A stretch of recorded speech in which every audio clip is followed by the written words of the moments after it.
Welcome to Outrage Overload, a science podcast about outrage and lowering the temperature.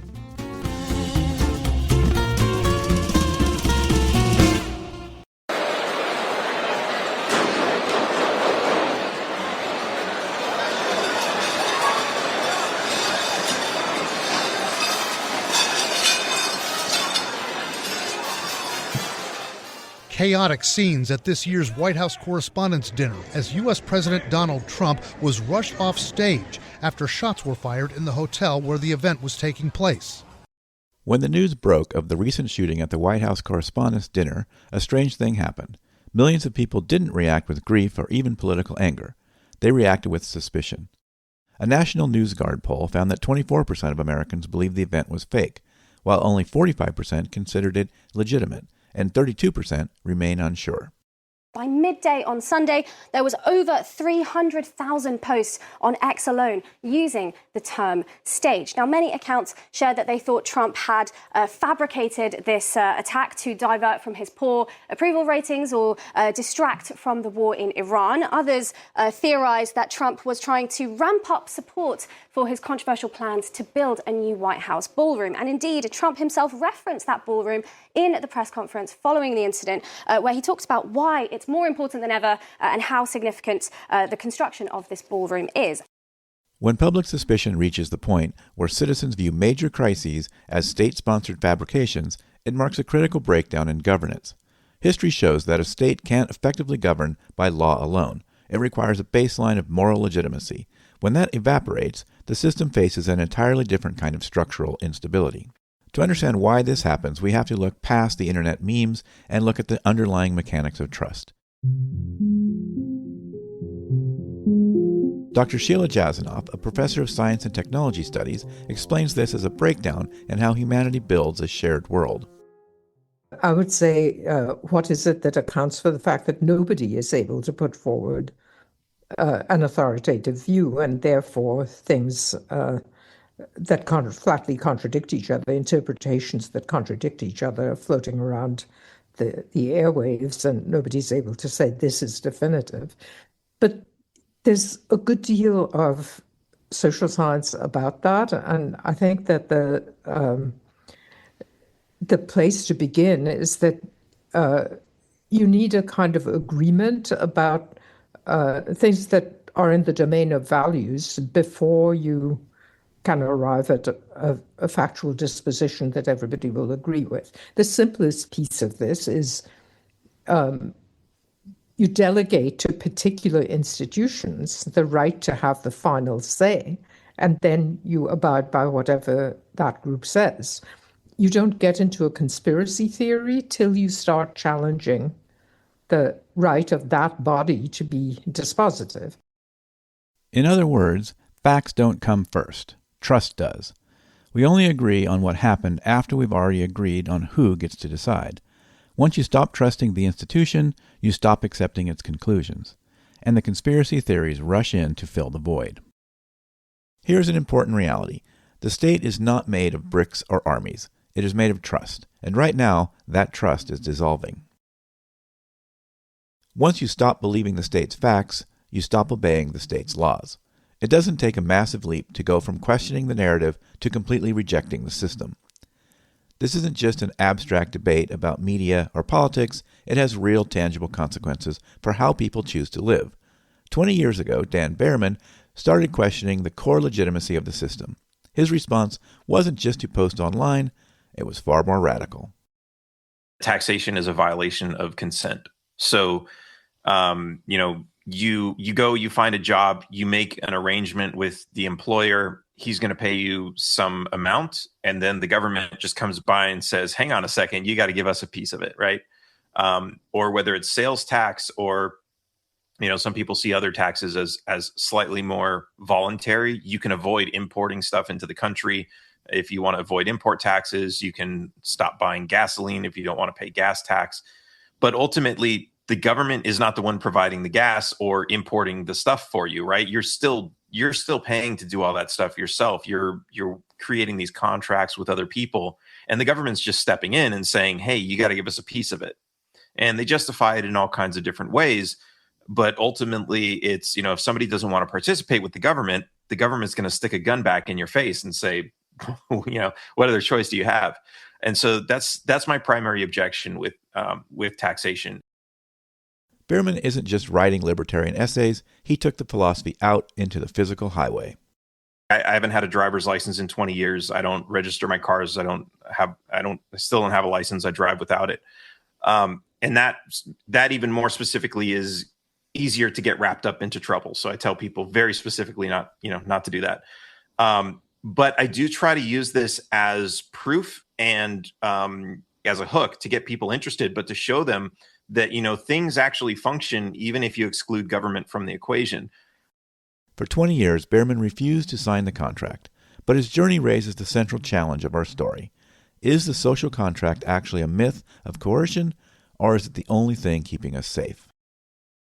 To find out, we have to look at the exact legal and structural machinery that holds us together. How does a society actually encode morality? Dr. Jasanoff argues it isn't through grand philosophical myths, but through mundane, everyday regulations, like a local building permit. When you go to law school boot camp, year one thing you get taught is don't ever say that there's a vacuum of anything, because even that is a state that you can describe. So even to say there is no social contract and it is a myth means not that there's no social contract, but that this person's idea of the social contract happens not to involve the state. I mean, if the social contract is just a way of saying that I buy into the idea of living in a society and, I agree to live with other people in that society under conditions A, B, C, D, E, you can easily make a world in which A, B, C, D, E do not add up to the Constitution of the United States. In fact, all other countries in the world are living, breathing exemplars of people who have decided to live with other people, but not according to the Constitution of the United States. Do they have a social contract? Yes, they have a social contract. It's just different from the one that we have. And I think in this country, libertarians think that their right to live in a certain way in society should not have to go through the nodes that are called DC or the Beltway or the federal government. Not that, for instance, there should be no doctors and we should not have ways of deciding, who's a safe doctor and who's not. Or, I mean, it'd be interesting to push it. It would be interesting to push libertarians on where it is that they actually do end up delegating authority to something, whether they call it a state or don't call it a state.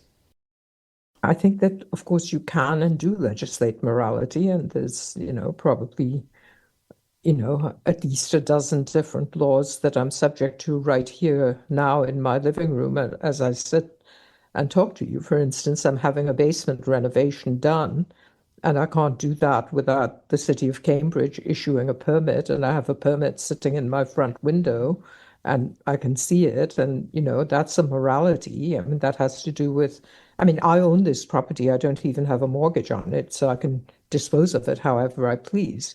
But I can't build it however I please. So I think that, of course, you can legislate morality. Can you make people behave in accordance with legislated morality? Not all the time, otherwise we wouldn't have murders. But does legislation help cement the morality such that people have a better sense of order? They understand, these are the rules. You might expect that a disagreement over building permits and driver's licenses remains an intellectual debate. You might expect that reasonable people can just agree to disagree. But look what actually happens when these two worldviews collide in the real world. The music stops, the borders harden, and the guns come out. In 2014, a dispute involving rancher Cliven Bundy over cattle grazing fees in Nevada escalated into a tense standoff between federal agents and hundreds of armed militia members. Just 2 years later, that same anti-government friction led to a 6-week armed takeover of the Malheur National Wildlife Refuge in Oregon. In both the Bundy and Malheur standoffs, the abstract theory of noncompliance became an armed reality.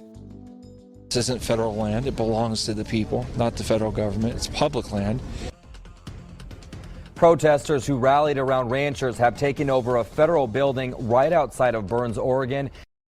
Dan Behrman analyzed that conflict not as a crime, but as a predictable response to a hypocritical system. That one's kind of a difficult one, right? Because we have this land that was supposedly federal land, and these people who were supposedly using it as, they're as basically as the federal government grants free rights to use that land.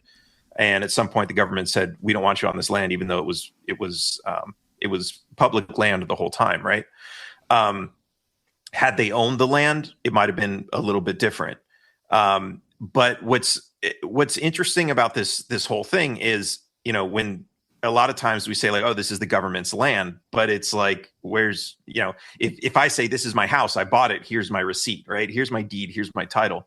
When it comes to the government, where's your receipt, right? Because a lot of times it's, and maybe they did buy it from another country.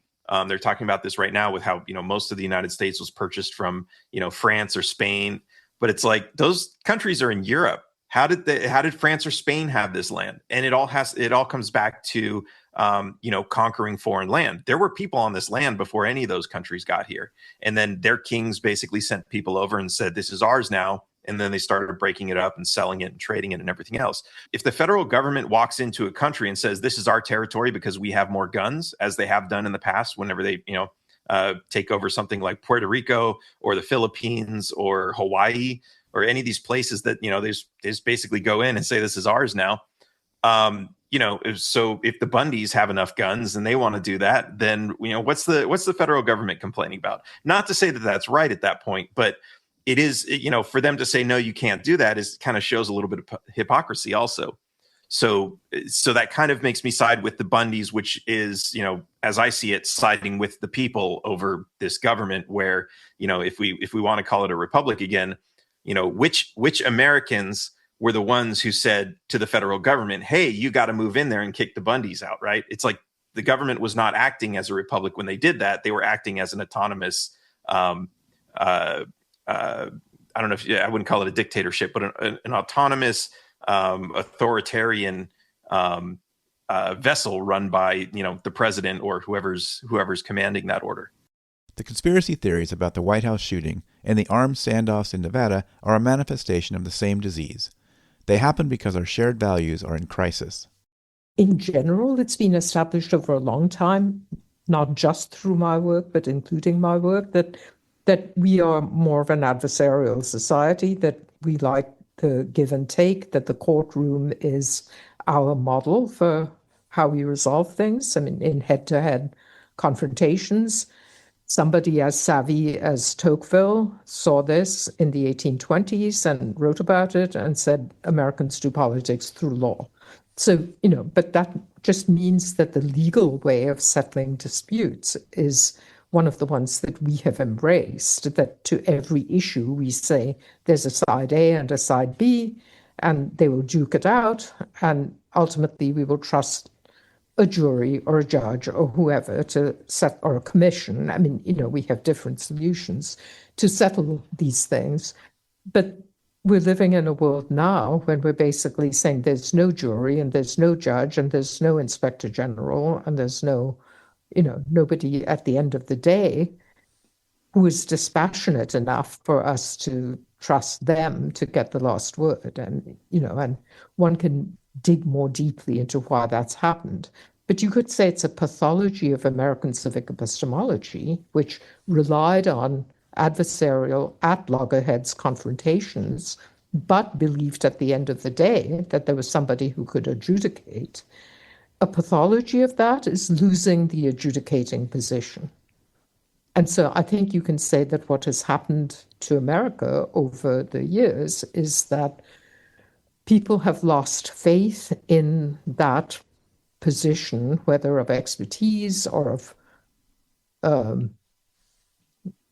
nonpartisan politics, or a president who truly speaks for the people, or even the idea of democracy as being for a united people. I mean, if you no longer have a a sense of shared values, then you're not going to believe that any government you're electing is by, for, and of the people. I mean, the very notion of the people is dissolving. What she's describing is something distinctly American. We've always settled our fights through confrontation, in courtrooms, in elections, in the press. We were never a society that sought consensus. We were a society that trusted the referee. The crisis isn't that Americans are fighting, it's that nobody believes in the referee anymore. No judge, no expert, no institution feels dispassionate enough to get the final word. And without that, the very idea of a shared American people starts to come apart. Why is the signal fading? Jasanoff argues we are trapped in an invisible revolution. Our lives are completely interdependent on a global scale, but our political institutions are still running on centuries-old, localized hardware. I think we're going through a kind of invisible revolutionary process right now, if you don't mind me spouting off a bit on what I believe. I mean, I believe that over the last 150 years, we've created in all kinds of ways a greater need to live with people that we used to consider safely other, not having much to do with us. And it's no longer possible. It's no longer possible because in this country in particular, we're thickly intertwined with, foreigners who've come and inhabited our territory. You and I do not have a genetic lineage that would match up very closely, and yet we probably both carry passports of the same country. So that kind of thing has happened. We have transportation technologies and economic technologies and so forth that make us more interdependent. We have a planetary climate system that makes us not able to live as if we don't care what other people elsewhere in the world are doing and how they are living. So, it's become kind of necessary to revisit the territory of the other and decide how we're going to live with them. Even here inside of our own country, we have people who are denying a very foundational aspect of the American social contract, which is you're born here, you're brought up here, you're educated here, you pay your taxes here, you earn your money, you do your social dues by being a productive member of society, you have your family, you're raising your kids, you're part of the educational system, therefore you're one of us. We no longer seem to be willing to accept that to the extent that we were, say, 40, 50 years ago. So that's a fraying of a certain kind of social contract. And I don't think we figured out how to live in a world where expectations about how you live with people you see as your own kind relate to people that you don't see as your own kind for whatever reason, and yet you're brought face to face with them and you have to deal with them in some way. So I think we're living through this phase where we're in effect having to think about a planetary social contract, and that is very uncomfortable. The social contract was written for a smaller, simpler world, one where your neighbors looked like you, worshipped like you, and rarely had to negotiate what they owed each other. That world is gone. The question of who counts as one of us and what we owe each other across those lines is one our institutions were never designed to answer. We haven't written the new contract yet, and in the meantime, the old one is struggling. When a state cannot project a vision of the common good, it must resort to raw coercion, and coercion alone cannot sustain an empire. As Dan Behrman reminds us, the government isn't checking your license, your community is. Ultimately, the reason that we have government and the reason government is so powerful is because everyone they put all their faith into it, right? Like all the things that I do, I'm not worried about the government coming after me.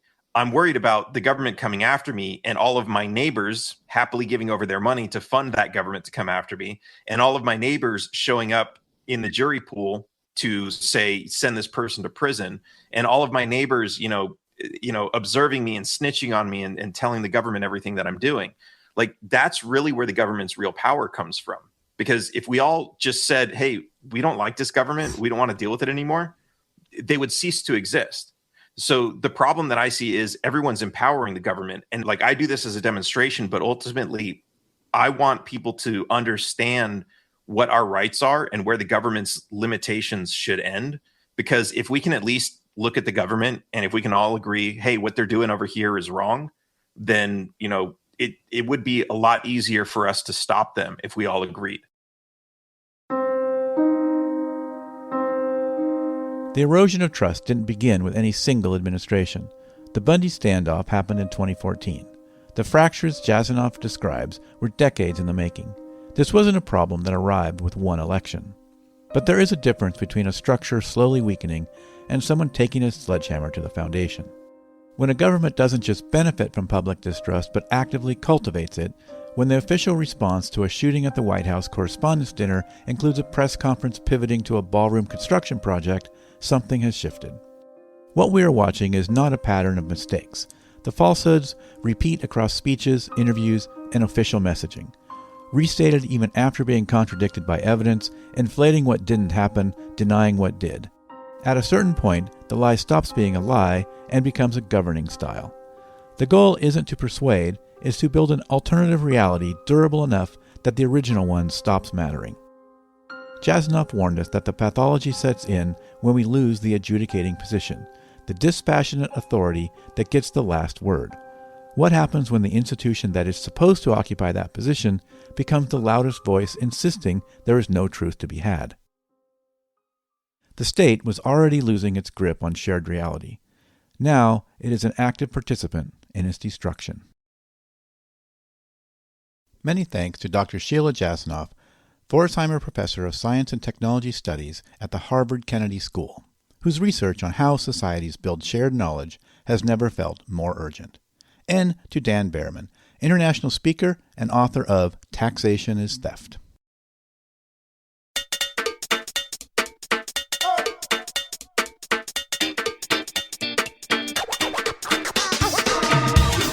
That is it for this episode of the Outrage Overload podcast. For links to everything we talked about on this episode, go to outrageoverload.net. Outrage Overload is a Connors Institute podcast. The Connors Institute for Nonpartisan Research and Civic Engagement at Shippensburg University works to disseminate high-quality, nonpartisan information to the American public around issues of societal well-being, democracy promotion, and news literacy. If you found this episode valuable, please share it or leave a review.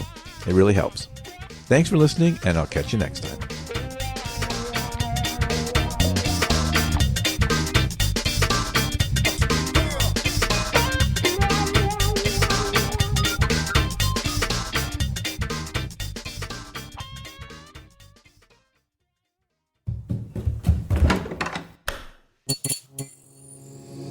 This podcast is part of the Democracy Group.